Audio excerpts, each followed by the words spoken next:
The so-called Committee of the Wise Men has put forth their demands, which are also representative of some of the protesters' demands that President Hosni Mubarak step down and transfer power to Vice President Omar Suleiman to begin implementing constitutional reforms. But the president seems to be very much entrenched into holding on to power at least until the end of his term in September. Many feel that is an attempt by the regime to consolidate its grip on power, and many simply feel they are just empty and false promises. They've seen promises about reform made in the past without being substantiated, and they fear this could possibly happen now. For his part, though, the belief is that if the president were to step down for any reason, he would transfer power to the speakers of the Egyptian parliament, and in that case, he would be forced, the speaker of the parliament would be forced to carry out elections in 60 days under the current constitution, and by many people's assessment, the current constitution is rigged in a way that it would favor the ruling National Democratic Party because they would be the only ones allowed to nominate a candidate, and therefore the opposition parties would not be allowed to nominate any presidential candidate. So many are describing that really the ace in the president's back pocket, which is not allowing him to step down, and it's certainly something that is being used to back or push back the demands of the protesters and the opposition, saying it would lead to a bit of political vacuum and chaos without bringing the much-needed reforms that the protesters and other members of Egypt's opposition are demanding. Now, all of this is happening as the protesters continue in Liberation Square, with some of them moving closer to the symbolic heart of Cairo at the Parliament building. There's a sit-in taking place there that is lasting throughout the course of the evening. And all of this against the backdrop of some very interesting developments with Egypt's labor force. Thousands of workers representing different sectors and industry have gone on strike, and it's a momentum that many of the protesters say will add to their cause for President Hosni Mubarak to step down.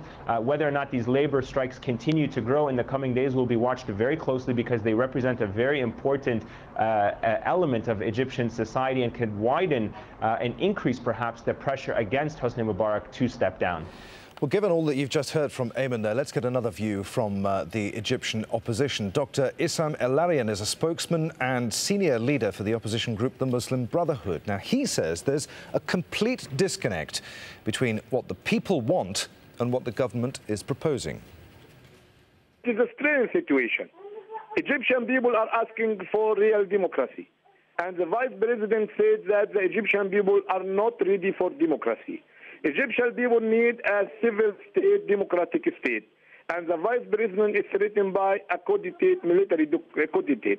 That is not that suitable time for military intervention all over the world.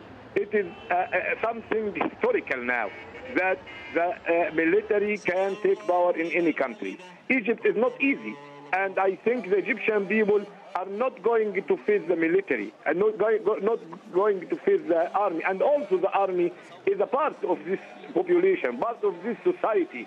The men of the soldiers and the officers in the party cannot go to this way. This is a false threat. It is something also vocal which can make some serving some time for taking breath for the regime. It is clear that now the regime wants to exist in power for 6 months, and he is maybe bugging that the people can lose hope, or the people can get. The Minister has criticised the US for its conflicting comments at the start of the protests. Ahmed Abul-Ghait told America's PBS, the public service broadcaster, that it's only now that Washington understands that abrupt change would bring chaos. But in return, the White House has said that it doesn't approve of Vice President Omar Suleiman's plans for gradual change at the top. The process for his transition does not appear to be in line with the people of Egypt. And I think we believe that more has to be done, and I think, more importantly, the people of Egypt think more has to be done. I think that's why you continue to see the size of those gathered to express their concerns about their lack of recognition in freedom and opportunity, why those ranks continue to grow. Well, as the protests continue, Egyptians have begun to count the cost of the uprising, and many are mourning those who've died in the clashes. From Cairo, Al Jazeera's Andrew Simmons reports. Hassan had much to offer the old Egypt, even more to the new one. His desk and books where he left them. A graduate laboratory technician, he taught English in his spare time. Now a martyr in this neighborhood. Mustafa El-Sawi was 25 years old. And his brother Ehab, more determined now to spend days and nights in Tahrir Square, despite his injury from a baton round. In the daily throng of protesters, he carries deeper hatred of the regime that killed his unarmed brother.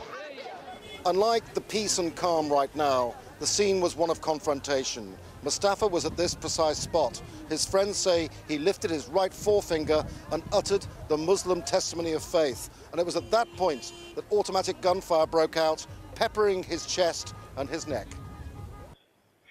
Mustafa died before he reached hospital, the finger still showing his faith in life and death. He was killed in the day of rage, Friday, January the 28th. A young man and woman the same age died alongside him.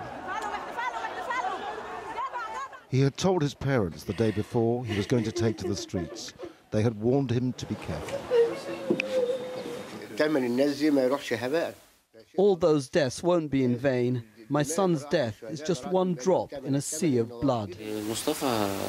Mustafa decided to take part in the demonstrations to fight for freedom, justice and pride. The kind of pride that the Egyptian people had forgotten about. He was a very well-mannered boy. He took care of me. He always looked after me and always made sure I took my medicine. Ehab says he's proud of his brother. He's one face in a multitude of people with the same message. We won't leave. To Ehab, his mother and his father, the intelligent young man who was also a gifted singer, died for one cause only: the downfall of Mubarak soon and nothing less. Andrew Simmons, Al Jazeera, Cairo. 4 protesters have died and around 100 others are reported wounded in clashes with police in the western Egyptian province of New Valley.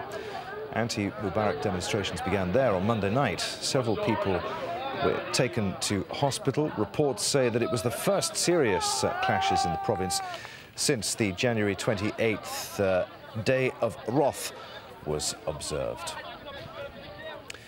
7 people have been killed and more than 70 injured in a series of bombs in the northern Iraqi city of Kirkuk. Tanya Page reports. As security forces race to one bomb site,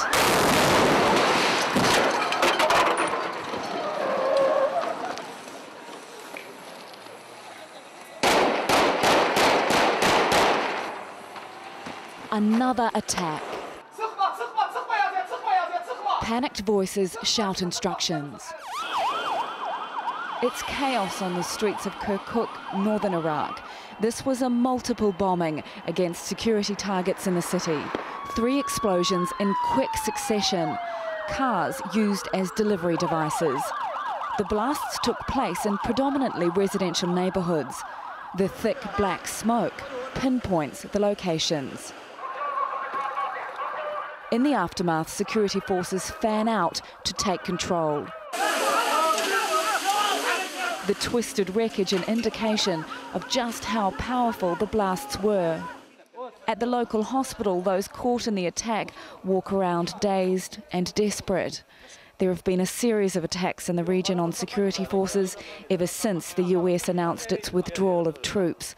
This attack continues that pattern. Tanya Page, Al Jazeera. French President Nicolas Sarkozy has grounded his cabinet ministers. We'll tell you why their previous flights of fancy mean they'll be holidaying in France this year.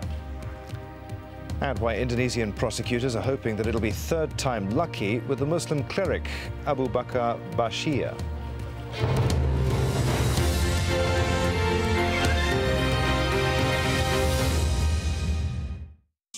As the hot spell extends across the Gulf, we'll still make sure you feel refreshed. Across parts of the Arabian Peninsula. Here we go, this big bulge of cloud making its way out of the way. Drier, brighter skies coming in behind. Should be safe to clean the car then. We have got more in the way of clear sunshine, but notice temperatures pegged back to just 22 Celsius here in Doha. Similar values to come to into Riyadh, and I think we'll keep that slightly fresher feel to the weather as we go on through the next couple of days. Here's Friday's picture, similar values, little more clouds, so always a chance of the odd shower up towards the Gulf, but I think for many it will stay fine and dry. You can see the wetter weather is easing its way across Iran. Once again, we will see some wintry flurries making the way over the higher ground of Afghanistan. Quite a bit of snow a possibility here and also into parts of Pakistan. Much of India is fine and dry. We are still very concerned, of course, across the southernmost parts of the Bay of Bengal into Sri Lanka, where we have got further flooding rains to come over the next day or so. But I'm pleased to say that wetter weather is easing its way further south. We come into South Africa, some showers there just around the Eastern Cape. Heavy downpours still a possibility into Mozambique, into southern parts of Tanzania. We will see further heavy rain too, once again into Madagascar. Zambia could also see some flooding, and it stays pretty wet too for a good part of Angola. Qatar Airways, world's 5-star airline. As Washington's allies stumble, one after the other, exposed, losing control and influence, powerless in the face of the people's power, we ask, is this the dawn of a new Middle East? Empire at this time on Al Jazeera.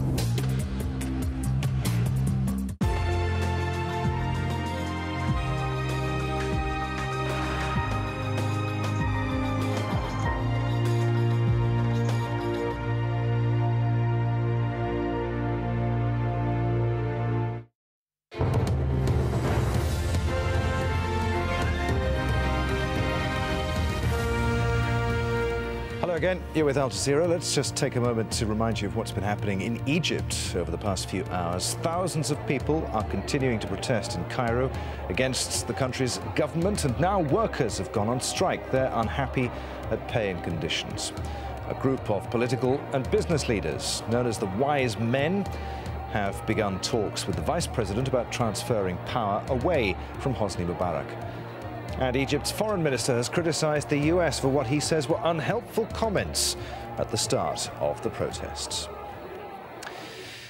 Now to Pakistan, where emotions are running high after an American shot and killed two armed men that he